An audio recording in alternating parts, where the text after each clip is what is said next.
کہ دیکھیں آج کا جو دور ہے نا یہ بہت خطرناک دور ہے، یہ فتنوں کا دور ہے، یہ شبہات اور شہوات کے فتنوں کا دور ہے۔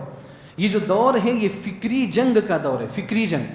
آج جنگ جو ہے وہ تیروں سے، تلواروں سے، اور اس کے علاوہ جو جدید آلات ہیں، جدید ہتھیار ہیں، ان سے بہت کم لڑی جاتی ہے۔ اکا دکا جنگیں آپ کو ایسی دیکھنے کو ملیں گی۔ یوکرین وغیرہ کی جو جنگ ابھی ہم نے دیکھی ہے، اللہ رب العالمین ایسی جنگوں کی نوبت نہ لائے، ایسی جنگیں بہت کم دیکھنے کو ملتے ہیں۔ آج کے جو دور میں جو جنگیں لڑی جاتی ہیں نا وہ فکری جنگ ہے، جس کو آئیڈیالوجیکل وار کہا جاتا ہے۔ فکر سے، آپ کے ذہن سے لڑا جاتا ہے۔ اور یہ جو جنگ ہے، یہ جنگ کب شروع ہوئی؟ یہ جنگ ابتدائے انسانیت سے شروع ہوئی، یعنی جب سے انسان آیا نا اس دنیا کے اندر تب سے یہ جنگ شروع ہوئی۔ ہمیں اس دور میں آ کر کے اس کی خطرناکی کا زیادہ احساس ہوتا ہے۔ وَقُلْ جَاءَ الْحَقُّ وَزَهَقَ الْبَاطِلُ إِنَّ الْبَاطِلَ كَانَ زَهُوقًا۔ پوری امت اکٹھی ہو جائے، پوری دنیا اکٹھی ہو جائے تمہیں تکلیف پہنچانے پر، تو وہ تمہیں تکلیف نہیں پہنچا سکتی الا یہ کہ اللہ رب العالمین کی منشا اور اللہ تعالیٰ کی مشیت اس میں شامل حال ہو۔ اگر اللہ رب العالمین نے تمہاری تقدیر میں لکھ دیا ہے کہ تمہیں تکلیف آئے گی تو تمہیں تکلیف آئے گی، لیکن اللہ سبحانہ و تعالیٰ نے اگر تمہاری تقدیر میں تکلیف نہیں لکھی، پوری امت اکٹھی ہو کر، پوری انسانیت اکٹھی ہو کر کے تمہیں تکلیف نہیں پہنچا سکتی۔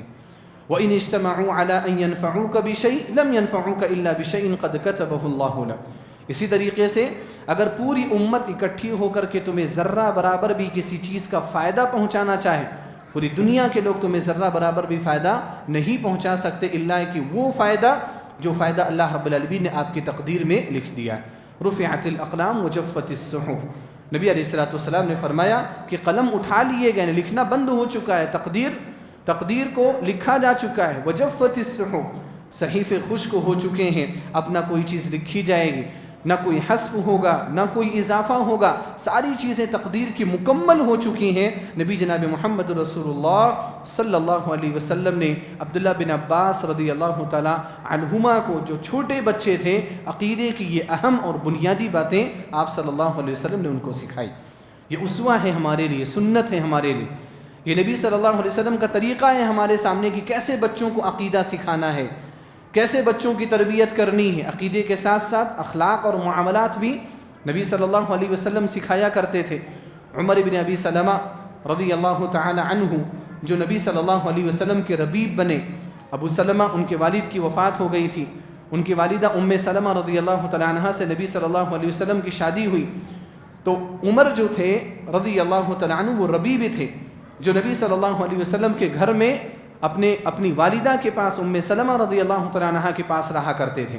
اللہ کے رسول صلی اللہ علیہ وسلم ایک مرتبہ کھانا کھا رہے تھے، کھانا کھاتے وقت دیکھا انہوں نے کہ عمر بن ابی سلمہ چھوٹے بچے ہیں، جب چھوٹے بچے کھانا پینا کھاتے ہیں تو پورا ہاتھ کیا ہے پورے پلیٹ میں ادھر ادھر گھومتا پھرتا رہتا ہے۔ عمر بن ابی سلمہ رضی اللہ تعالی عنہ کا ہاتھ پورے پلیٹ میں ادھر ادھر گھوم پھر رہا تھا۔ اللہ کے رسول صلی اللہ علیہ وسلم نے جیسے ان کو دیکھا، ان کو کھانے کا طریقہ سکھایا، ان کو ادب سکھایا، ان کو تعلیم دی۔ ہمارے یہاں کچھ لوگ کیا کہتے ہیں کہ یہ بچہ چھوٹا ہے، کیا سیکھے گا، اس کو بھیجیں گے اس کو سمجھ میں نہیں آئے گا۔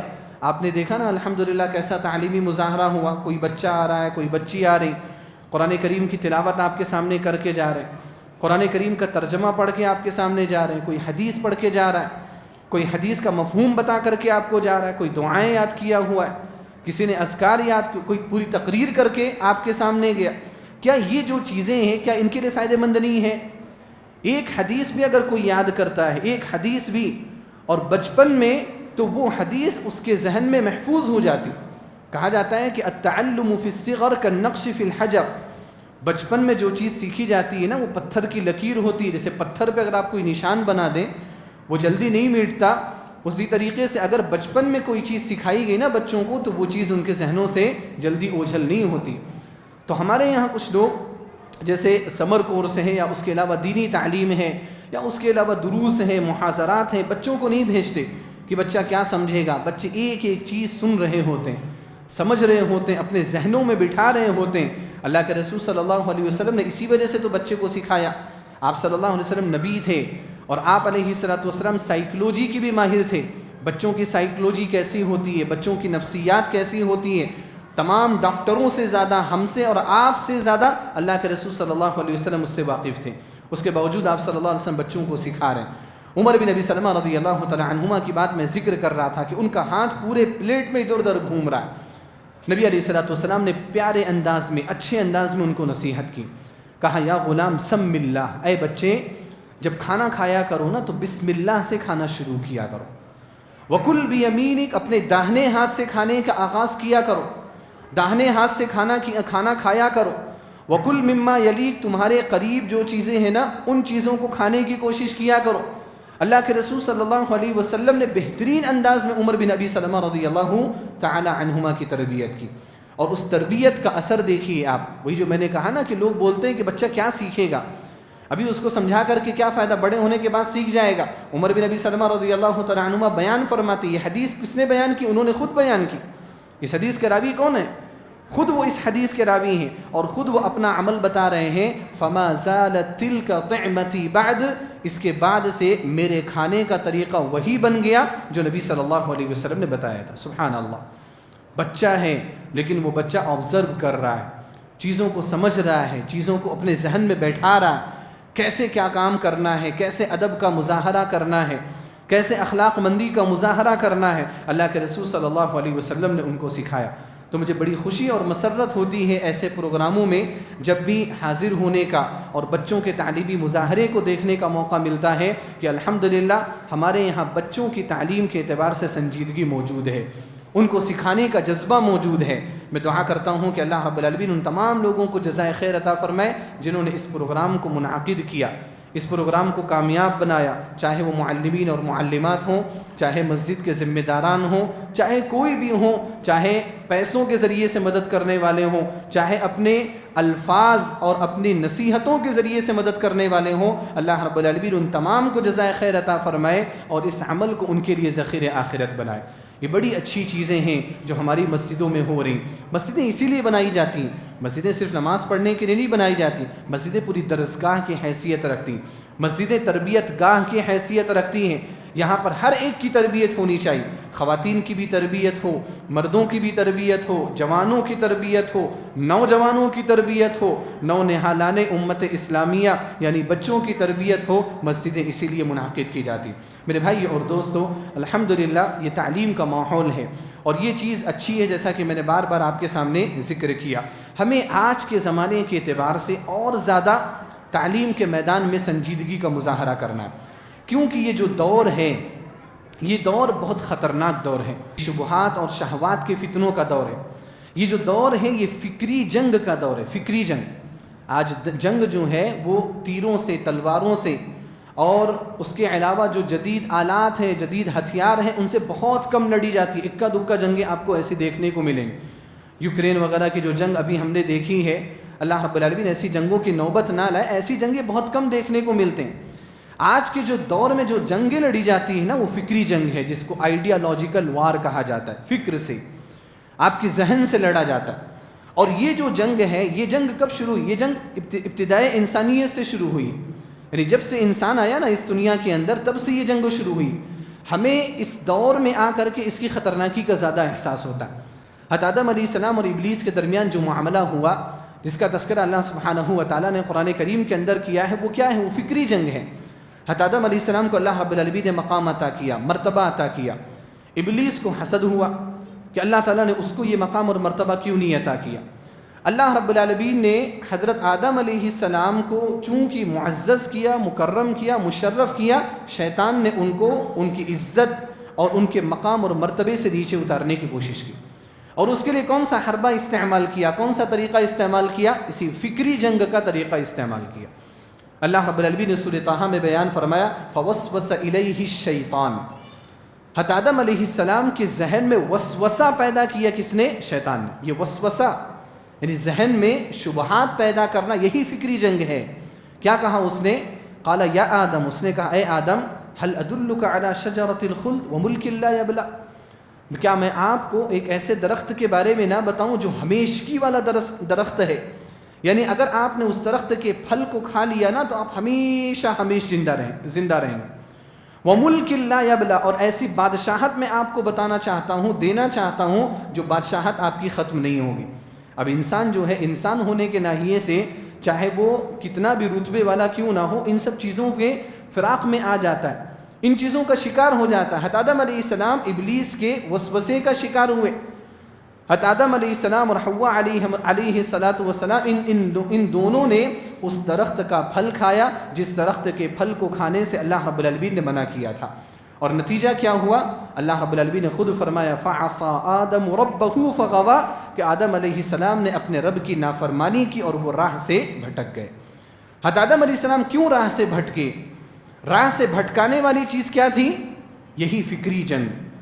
حضرت آدم علیہ السلام ابلیس سے فکری جنگ میں وہاں پر ہار گئے، بعد میں انہوں نے توبہ کی اور بعد میں دنیا کے اندر آ کر کے ان کا مقام بنا۔ اللہ رب العالمین نے فرمایا نا ثم فتاب علیہ وہدی، اللہ رب العالمین نے ان کی توبہ قبول کی اور وہ ہدایت والے بنے، وہ نبی ہیں۔ حضرت آدم علیہ السلام کا مقام بنا، لیکن جب شیطان سے انہوں نے فکری جنگ میں مقابلہ کیا، لیکن جب شیطان نے فکری جنگ کی ابتدا کی، حضرت آدم علیہ السلام وہاں پر ہارے، انہوں نے اللہ رب العالمین کی نافرمانی کی۔ فکری جنگ جو ہے نا، یہ ہمیشہ سے جاری رہی۔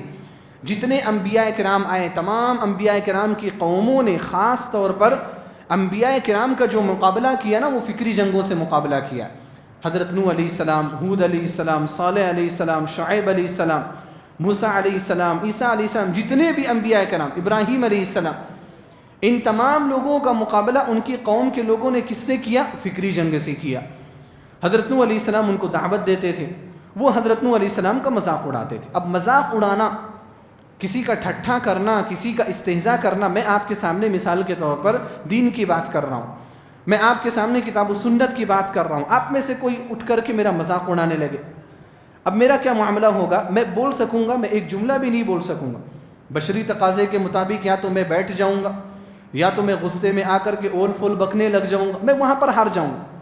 یہی کام انبیاء کرام کی قوموں کے لوگ انبیاء کرام کے خلاف کیا کرتے تھے۔ حضرت نوح علیہ السلام کا مذاق اڑا رہے۔ اللہ رب العالمین نے جب حضرت نوح علیہ السلام کو کشتی بنانے کا حکم دیا کہ کشتی بنائیے، تو حضرت نوح علیہ السلام کشتی بناتے تھے، تو حافظ ابن کثیر رحمہ اللہ نے البدایہ والنہایہ میں ذکر کیا ہے تاریخ کی کتاب میں کہ حضرت نوح علیہ السلام کشتی بناتے تھے تو قوم کے لوگ ان کے پاس آ کر کے ان کا مذاق اڑاتے تھے، نوح یہ کشتی کہاں چلاؤ گے؟ یہ تو پورا صحرا ہے، ریگستان ہے، دور دور تک پانی کا نام و نشان نہیں ہے، کوئی سمندر نہیں، کوئی ندی نہیں، یہ کشتی کہاں چلاؤ گے؟ تمہاری یہ کشتی زمین پہ چلے گی، تمہاری یہ کشتی ریت پر چلے گی۔ حضرت نوح علیہ السلام کو ذہنی طور پر وہ لوگ ٹارچر کیا کرتے تھے۔ 950 سال تک حضرت نوح علیہ السلام نے دعوت و تبلیغ کی، لیکن بہت کم لوگ مسلمان. اس کے بعد انہوں نے کہا کہ انی مغلوب فانتصر، اے اللہ میں اب تھک چکا ہوں، ان لوگوں سے عاجز آ چکا ہوں، اے اللہ تو میری مدد فرما. حضرت نوح علیہ السلام نے بہت صبر کیا، اس فکری جنگ کے سامنے ڈٹے رہے جو فکری جنگ قوم کے لوگوں نے ان کے سامنے چھیڑ رکھا تھا. حضرت شعیب علیہ السلام کا معاملہ دیکھیے. حضرت شعیب علیہ السلام بالکل واضح باتیں سمجھا رہے ہیں. کیا سمجھا رہے ہیں؟ ایک اللہ کے علاوہ کسی کی عبادت مت کرو، شرک مت کرو، ناپ تول میں کمی مت کرو. اب یہ بات کس کو سمجھ میں نہیں آئے گی؟ کوئی اس میں کوئی پیچیدگی ہے، کوئی باریکی ہے کہ ہمیں اور آپ کو سمجھ میں نہ آئے. لیکن قوم کے لوگ فکری جنگ کیا کہتے ہیں؟ اللہ رب العالمین نے فرمایا سورہ ہود کے اندر قالوا یا شعیب ما نفقه كثيرا مما تقول.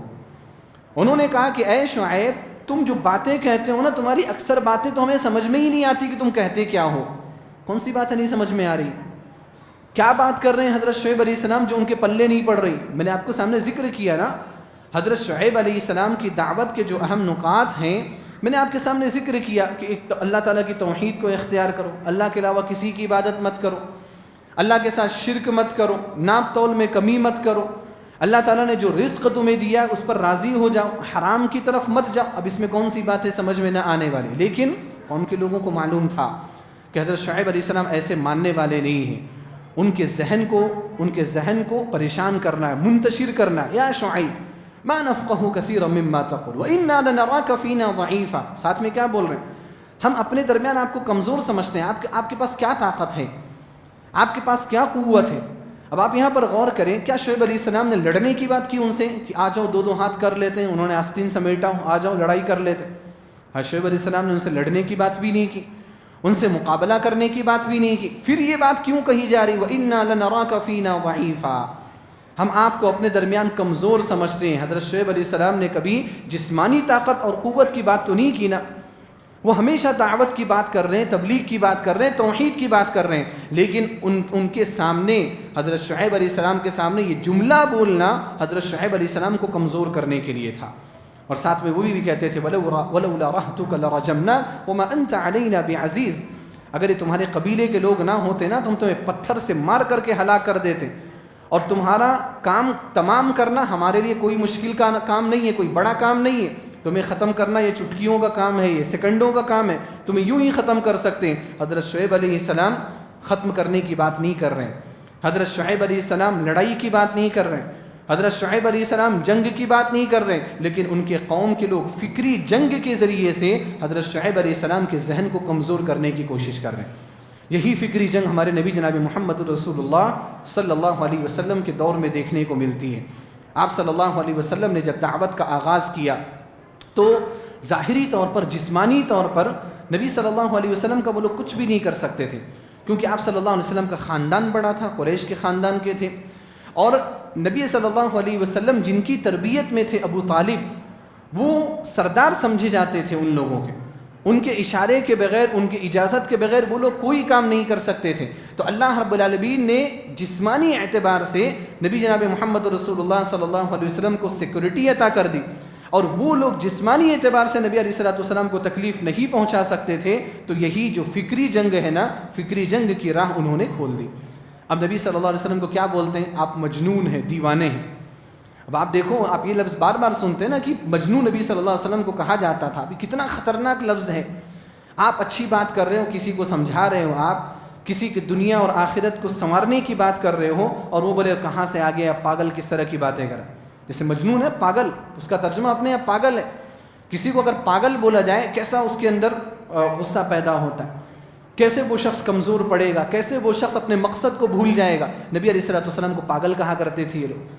اللہ کے رسول صلی اللہ علیہ وسلم قرآن کریم کی آیات پڑھ کر کے سنا رہے, لیکن لوگوں کو اپنی طرف مائل کرنے کے لیے یہ لوگ کیا بولتے تھے کہ یہ شاعر ہے, شاعر. ان کے کلام میں جو تاثیر ہے نا, یہ تاثیر اس وجہ سے نہیں ہے کہ وہ کلام الہی ہے. ان کے کلام میں جو تاثیر ہے وہ صرف اس وجہ سے ہے کیونکہ یہ شاعر ہے. شاعر والی بات کیوں کہی انہوں نے؟ کیونکہ ان کے زمانے میں شعراء کا دورہ تھا. بڑے بڑے شاعر تھے جو آ کر کے بازاروں میں اشعار پڑھا کرتے تھے. ان کے اشعار کو سن کر کے لوگ متاثر ہو جایا کرتے تھے.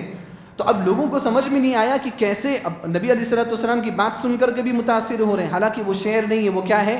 وہ نثر ہے. نظم نہیں ہے, وہ نثر ہے. تو نبی علیہ السلام کی بات سن کر کے متاثر ہو رہے ہیں. تو کیسے ان کو نبی علیہ السلام کی بات سے دور کیا جائے, یا ان کی بات کو ہلکا کیسے بنایا جائے؟ ان کو یہ سمجھ میں آیا کہ ان کو شاعر کہہ دیا جائے. جیسے فلاں فلاں فلاں فلاں شاعر ہے نا, ویسے بھی ایک شاعر ہے. اگر شاعر کی حیثیت سے تم ان کی بات سنتے ہو تو کوئی حرج کی بات نہیں. یہی کیا ہے؟ فکری جنگ, ذہنی طور پر جنگ. اللہ کے رسول صلی اللہ علیہ وسلم کو کاہن بھی کہا گیا. دیکھو نبی علیہ السلام کو کاہن کس کو بولتے ہیں؟ کاہن اس کو بولتے ہیں جو مستقبل کی باتوں کے بتانے کا دعویٰ کرتا ہے. اور کاہن لوگ جو باتیں کرتے تھے نا, اکثر ان کی باتیں بروزن ہوا کرتی تھی. ایک جملہ دوسرے جملے کے ساتھ موزون ہوا کرتا تھا. اور کاہن کا معاملہ ایسا تھا عرب میں کہ ہر قبیلے کا ایک کاہن ہوا کرتا تھا. ہر قبیلے کے کسی فرد کو کوئی بھی ضرورت ہو, وہ اس کاہن سے جا کر کے رجوع کرتا تھا. اور کاہن کی بات چپ چاپ بیٹھ کر کے لوگ سنتے تھے, کوئی بھی چونچا نہیں کرتا تھا, کیونکہ اس کو مستقبل کا جاننے والا سمجھا جاتا تھا.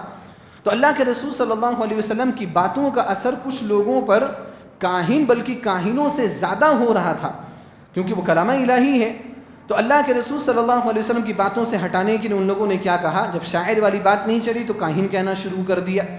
تو مجنون کہنا, پاگل کہنا, شاعر کہنا, کاہن کہنا, یا کبھی نبی صلی اللہ علیہ وسلم کو گالیاں دینا, راہ چلتے ہوئے ہمز اور لمز یعنی اشارے کر کے نبی علیہ السلام کو پریشان کرنا, یہ سب چیزیں کیا ہیں؟ یہ سب چیزیں فکری جنگ ہیں. اور یہ فکری جنگ صرف نبی علیہ السلام کے خلاف نہیں چھیڑی گئی تھی, بلکہ صحابہ کرام کے خلاف بھی چھیڑی گئی تھی. اللہ رب العالمین نے فرمایا ان الذین اجرموا كانوا من الذین آمنوا يضحكون. جو مجرم تھے, جو کفار تھے, وہ مومنوں کو دیکھ کر کے نا ہنسا کرتے تھے. ارے یہ جا رہے ہیں, یہ قوم کے سکسیسفل لوگ, کامیاب لوگ جا رہے ہیں. صحابہ کرام کو دیکھ کر کے ایسا بولا کرتے تھے. وَإِذَا مَرُّوا بِهِمْ يَتَغَامَزُونَ، صحابہ کرام ان کے پاس سے گزرتے یا وہ صحابہ کرام کے پاس سے گزرتے اشارہ کرتے، وہ دیکھو وہ دیکھو وہ جا رہا ہے۔ ہمارے یہاں بھی ہوتا ہے نا، جیسے اگر آپ نے داڑھی رکھ لی ہے، آپ کا پائجامہ جو ہے ٹخنوں سے اوپر ہے، آپ تھوڑے دیندار ٹائپ دکھ رہے ہیں، آپ مولوی صاحب کے ٹائپ دکھ رہے ہیں، لوگ آپ کو طرح طرح کے الفاظ سے آپ کا جو حوصلہ ہے نا وہ پست کرنے کی کوشش کرتے ہیں۔ ملا جی بن گیا آپ، ملا جی، حالانکہ ملا جی کا لفظ کوئی پسند نہیں کرتا، کوئی کہتا بھی نہیں، ہم میں سے کوئی کہتا بھی نہیں، اور ہمیں بھی کوئی نہیں کہتا، لیکن کچھ لوگ کیا ہے آپ کو دینداری سے ہٹانے کے لیے اس طرح کے الفاظ استعمال کرتے۔ ایسے ہی صحابہ کرام کے ساتھ کیا جاتا تھا۔ میرے بھائی اور دوستو، یہ فکری جنگ جو ہے نا، یہ فکری جنگ آج بہت خطرناک پیمانے پر چھیڑی گئی۔ آج اگر ہمیں اس فکری جنگ کا مقابلہ کرنا ہے تو یہی تعلیم ہے، ایجوکیشن۔ جتنا زیادہ ہمارے پاس علم ہوگا، ہم اتنا زیادہ اس فکری جنگ سے ہم محفوظ رہیں گے۔ میں تو سوچ رہا تھا کہ آپ کے سامنے تھوڑی فکری جنگ کی تاریخ رکھوں کہ کیسے اسلامی تاریخ میں بنو امیہ، خلفائے راشدین کے بعد بنو امیہ کا زمانہ آیا، بنو امیہ کے بعد بنو عباسیہ کا زمانہ آیا، پھر اس کے بعد خلافت میں انتشار ہوا، خلافت عثمانیہ، پھر خلافت عثمانیہ ختم ہوئی، کیسے پوری خلافتوں کے خلاف فکری جنگ کو چھیڑا ہے لوگوں نے، خاص طور پر عیسائیوں نے اور یہودیوں نے، غیر مسلموں نے۔ میں اس کی ایک تاریخ آپ کے سامنے رکھنا چاہتا تھا، لیکن وقت میرے پاس زیادہ نہیں ہے۔ میں ابھی کے جو موجودہ دور میں جو فکری جنگ ہے اس پر چند باتیں بتا کر کے میں علم کی اہمیت آپ کے سامنے ذکر کرنا چاہوں۔ آج کے دور میں آپ دیکھیں ہمارے پاس موبائل ہے، اور اس موبائل کے ذریعے سے فکری جنگ میں ہم سب کو مبتلا کیا گیا۔ ہم لوگ فلمیں دیکھتے ہیں، ہم لوگ ڈرامے دیکھتے ہیں، ہم لوگ ویب سیریز دیکھ رہے ہیں۔ ہم میں سے ہر شخص کیا ہے، موبائل اٹھاتا ہے، فیس بک دیکھ رہا ہے، انسٹاگرام دیکھ رہا ہے، اور وہاں پر اسکرال کرتے کرتے مطلب آپ گھنٹوں آپ کا گزر جا رہا ہے اور آپ ان چیزوں کو دیکھ رہے ہیں۔ اب اس میں کیا چیزیں آتی ہیں؟ کیا آپ کو کتاب و سنت کی باتیں سکھائی جا رہی ہیں؟ ٹھیک ہے، اچھے ویڈیوز بھی آتے ہیں، ریلز وغیرہ میں الحمدللہ علماء کی تقریریں بھی آ رہی ہیں، لیکن وہ تقریریں دیکھتا کون ہے؟ ہم میں سے اکثر لوگ یا تو ڈانس دیکھ رہے ہیں، یا تو جوکس دیکھ رہے ہیں، یا تو میمز دیکھ رہے ہیں، یا کسی کا مذاق اڑانا دیکھا جا رہا ہے، کسی کا روسٹ ہونا دیکھا جا رہا ہے۔ یہ ساری چیزیں ہم اور آپ دیکھ رہے ہیں۔ اس کے ذریعے سے نا ہمارا ذہن بنایا جا رہا ہے۔ دیکھو آپ، پورا کا پورا ذہن بنایا جا رہا ہے، ہمارے بچوں کا ذہن بنایا جا رہا ہے، بڑوں کا ذہن بنایا جا رہا ہے۔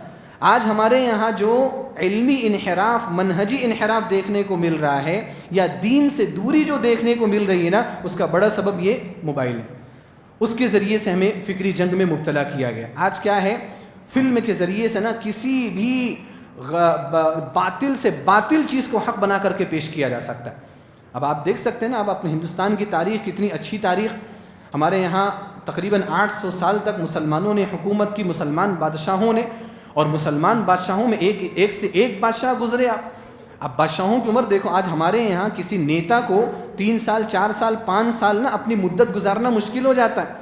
آپ کو معلوم ہے جو مسلمان جو بادشاہ تھے 50 سال حکومت کیا کرتے تھے۔ کیسے حکومت کرتے تھے وہ لوگ؟ 60 سال، جب تک ان کی موت نہیں آ رہی وہ حکومت کر رہے، جب تک ان کی موت نہیں آ رہی۔ کوئی 20 سال حکومت کر رہا ہے، کوئی 25 سال کر رہا ہے، کوئی 30 سال۔ اور حکومت بھی کس کے درمیان؟ صرف مسلمانوں کے درمیان نہیں۔ ہندوستان میں جو حکومت ہوئی، غیر مسلمین بھی تھے، سکھ بھی تھے، جین مذہب کے ماننے والے لوگ بھی تھے، مسلمان بھی موجود، سب ان سے خوش رہا کرتے تھے، بلکہ وہ چاہا کرتے تھے، ان کے لیے دعائیں کیا کرتے تھے، ان کے لیے مسجدوں میں دعائیں ہو رہی، مندروں میں پوجا کی جا رہی ان کے لیے۔ سارے لوگ اپنے اپنے طور پر اس وقت کے بادشاہوں کے لیے دعائیں کیا کرتے تھے، لیکن آج ان بادشاہوں کی کیسی تصویر ہمارے سامنے پیش کی جاتی، ان کے بارے میں یہ بولا جاتا ہے، بلکہ ہم میں سے بہت سارے نوجوانوں نے بھی اس فکر کو اپنے ذہن میں بیٹھا لیا ہے کہ مسلمان گھسپیٹھیے تھے، جنہوں نے مداخلت کی ہے، جو بھاگ کر کے آئے، جنہوں نے قبضہ کیا ہے۔ یعنی مسلمان جو ہے وہ یہاں کے نہیں ہیں، یہ باہر سے آنے والے لوگ ہیں۔ یہ بات اتنی بار کہی گئی، اتنے پلیٹ فارم سے کہی گئی نا، کہ آج ہمارے ذہن میں بھی وہ بات بیٹھ گئی ہے کہ ہاں واقعی مسلمان کہیں سے آئے ہوئے ہیں۔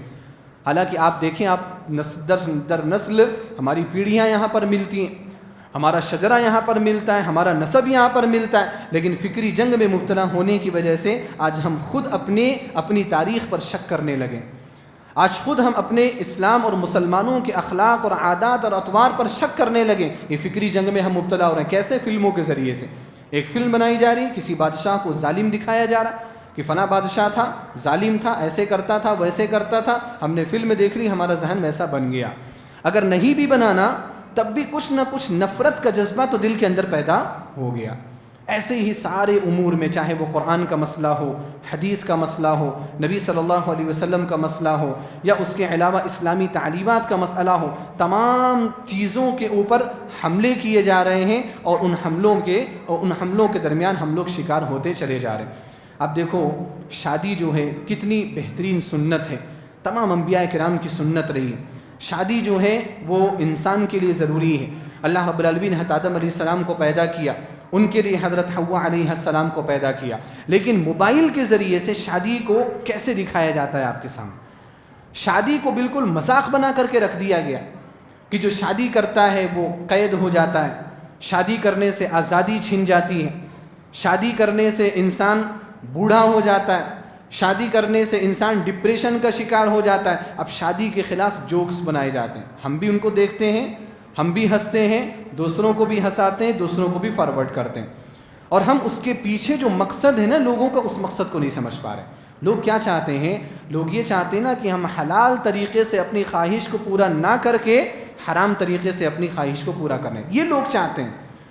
آج دیکھو لیو ان ریلیشن شپ، یعنی ایک لڑکا اور ایک لڑکی اپنے درمیان معاہدہ کر لیتے ہیں، کوئی نکاح نہیں کرتے، وہ لوگ کوئی شادی نہیں کرتے، وہ ایک ساتھ رہ رہے ہیں، ان کے ایک ساتھ رہنے کو معاشرہ ایکسیپٹ کر لے رہا ہے، آنکھ بند کر کے مان لے رہا ہے، کوئی ان کا مذاق نہیں اڑاتا۔ کبھی آپ نے کوئی جوک دیکھا لیو ان ریلیشن شپ میں رہنے والوں کا مذاق اڑایا جا رہا ہو، بوائے فرینڈ گرل فرینڈ بنانے والوں کا مذاق اڑایا جا رہا ہو؟ کبھی آپ نے کوئی ایسا جوک دیکھا؟ نہیں دیکھا۔ اگر آپ نے کوئی جوک دیکھا تو نکاح کے بارے میں دیکھا، شادی کے سائیڈ ایفیکٹس کے بارے میں دیکھا کہ شادی کے کیا سائیڈ ایفیکٹس ہیں۔ اللہ رب العالمین نے فرمایا الشیطان یعدکم الفقر ویأمرکم بالفحشاء، یہ شیطان تمہیں خرچ کرنے پر غریبی سے ڈراتا ہے اور تمہیں فحش چیزوں کا، گندی چیزوں کا حکم دیتا ہے۔ یہ شیطان اور شیطان کے چیلے ہیں جو ہمیں نجاست کی طرف اور خباثت کی طرف لے جانے کی کوششیں کر رہے ہیں۔ اور آج ہم اس فکری جنگ کے شکار ہوئے یا نہیں ہوئے؟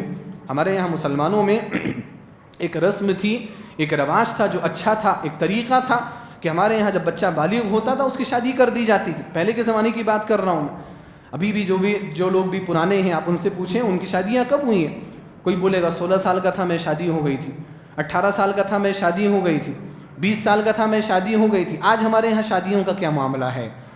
آج ہمارے یہاں 24-25 سال سے پہلے شادی کا سوچتے بھی نہیں ہیں، لوگ سوچتے بھی نہیں ہیں۔ ابھی میرے پاس 2 دن پہلے مسجد میں عشاء کے بعد آتے ہیں بہت سارے نوجوان، سوالات لے کر کے آتے ہیں۔ ایک نوجوان آیا بیچارہ، وہ شادی کرنا چاہتا، اس کی عمر 18 سال ہے، اس کے گھر والے بھی مسلمان ہیں، دیندار ہیں سب۔ میں نے پوچھا کہ تمہارے گھر والے نماز روزے کی پابندی کرتے ہیں یا نہیں؟ میں نے سمجھا ہو سکتا ہے الحادی ذہن کے شکار، نماز روزے کی پابندی کر رہے، بچہ کھل کر کے اپنی زبان سے کہہ رہا میری شادی کرا دو، لیکن اس کی شادی کرانے کے لیے تیار نہیں۔ بچہ بول رہا ہے، اس کا مطلب کہ اس کو ضرورت ہے، وہ غلط چیزوں کی طرف جا سکتا ہے، لیکن شادی نہیں کرائیں گے۔ بھئی تمہاری عمر ہی کیا ہوئی ہے؟ ابھی تمہاری عمر کتنی ہے؟ 25 سال کے نہیں ہوئے، تم 30 سال کے نہیں ہوئے، ابھی تم اپنے پیروں پر کھڑے نہیں ہوئے، تمہارا کیا ہے اپنا؟ تمہارے پاس گھر نہیں ہے، تمہارے پاس اپنی جاب نہیں ہے، تمہارے پاس اپنی نوکری نہیں ہے۔ ہم سب اس چیز کے شکار ہو چکے ہیں۔ آپ دیکھیں یہ ساری چیزیں ہمارے دین کو خراب کر رہی ہیں، ہمارے دین کو برباد کر رہی ہیں۔ بس میں خلاصہ وقت ہونے جا رہا ہے، 9 بجے اذان ہے، خلاصے کے طور پر میں یہ کہنا چاہتا ہوں کہ جو فکری جنگ جو عالمی پیمانے پر ہمارے خلاف، مسلمانوں کے خلاف چھیڑی گئی ہے، اگر ہم اور آپ سنجیدگی سے اس کا مقابلہ کرنا چاہتے ہیں تو ایک ہی ذریعہ ہے اور وہ ہے علم۔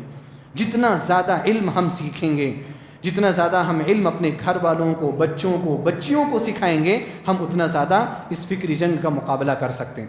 آپ دیکھو دنیا ہمیں خواہشات کے پیچھے لگانا چاہتی، ملحدین ہمیں خواہشات کے پیچھے لگانا چاہتے ہیں، لیکن اگر آپ کے پاس علم ہے، آپ قرآن پڑھتے ہیں تو اللہ رب العالمین کا فرمان آتا ہے قل ان صلاتی و نسکی و محیایا و مماتی للہ رب العالمین، میری نماز، میری قربانی، میری زندگی، میرا مرنا سب کس کے لیے ہے؟ للہ رب العالمین، اللہ رب العالمین۔